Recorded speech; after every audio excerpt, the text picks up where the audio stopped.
quantum crystals that tame free electrons, refined and regenerated. Auburn researchers propose a new class of surface-bound electrides whose free electrons can be arranged and tuned, a development that may enable low-loss quantum bits and radically more efficient catalysis. Scientists at Auburn University report a theoretical route to materials in which electrons are no longer tightly bound to atoms, but instead occupy engineered spaces on a solid surface.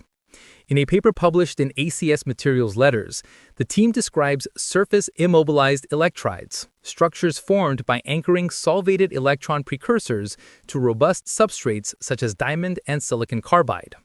According to the author's computational models, these architectures combined chemical stability, electrical tunability, and scalability, properties that address two long-standing limitations of earlier electrides. What an electride is and why free electrons matter. Electrons normally sit in orbitals tied to atoms or chemical bonds.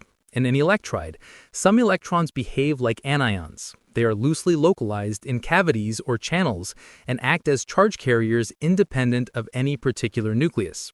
That unique freedom gives electrides unusual electronic, catalytic, and magnetic properties. If those roaming electrons can be controlled, clustered, isolated, or spread out on demand, new regimes of quantum control and chemical reactivity become accessible. Free electrons are central to everything from redox chemistry to information processing. The Auburn Group's key idea is to move the solvated-electron concept from solution chemistry onto a solid surface and then systematically vary how strongly the electrons couple to each other and to the supporting lattice. How the team engineered tunability in theory. Using advanced computational methods, the researchers modeled molecular complexes that act as solvated electron precursors and then simulated their deposition on stable surfaces. By changing molecular spacing, orientation, and the choice of substrate, they found they could tune the electronic coupling between adjacent complexes. That tunability produces two conceptually distinct regimes. Isolated electron islands, electrons localized in discrete pockets with weak coupling to neighbors. These islands can behave like localized quantum states, which is useful for qubit implementations where isolation and controllable interactions are required.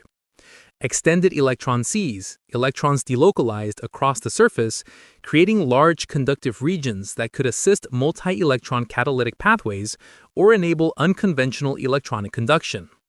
Crucially, anchoring the precursors to diamond or silicon carbide stabilizes the electron hosting sites against degradation and facilitates integration with existing device platforms. The computations indicate that the electronic properties are adjustable by design rather than being an intrinsic fixed material property. Potential applications and why they matter. The paper highlights two broad application spaces. Number one, quantum information.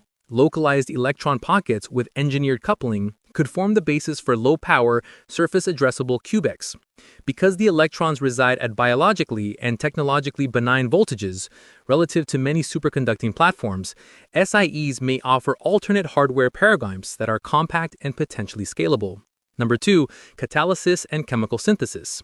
Extended electron networks could mediate multi-electron transfer steps more efficiently than conventional solid catalysts.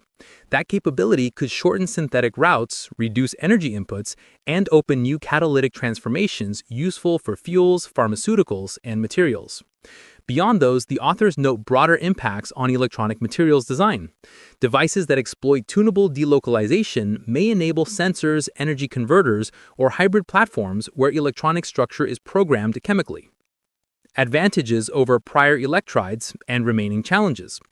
Previous electrides have shown exotic physics, but were often chemically fragile and hard to manufacture at scale. By immobilizing electron precursors on stable surfaces, the Auburn concept addresses durability and processability. The use of well-studied substrates, diamond, SiC, also suggests compatibility with microfabrication techniques. That said, the work is theoretical. Key next steps include experimental synthesis of the proposed SIEs, spectroscopic and transport measurements to confirm predicted electron localization, and demonstration of device-level function, for example, a prototype catalytic surface or a surface-addressable quantum element. Practical challenges will include precise molecular placement, control of defects, and environmental stability under operating conditions. Scientific context and outlook. This study sits at the intersection of computational chemistry, surface science, and materials engineering. It demonstrates how targeted molecular design plus surface chemistry can extend the concept of free electrons from transient solution states to engineered durable solids. If the theoretical predictions can be realized experimentally, SIEs would provide a versatile platform for exploring correlated electron phenomena and for building technologies that exploit controllable electron delocalization. As Dr. Evangelos Miliardos and colleagues observe, by learning how to tame free electrons, we can imagine a future with faster computers, smarter machines, and new technologies we haven't even dreamed of yet. The work is supported by the U.S. National Science Foundation and leverages Auburn computing resources. Co-authors include faculty across chemistry, physics, and materials engineering, as well as graduate researchers Andrei Evdokimov and Valentina Nestorova.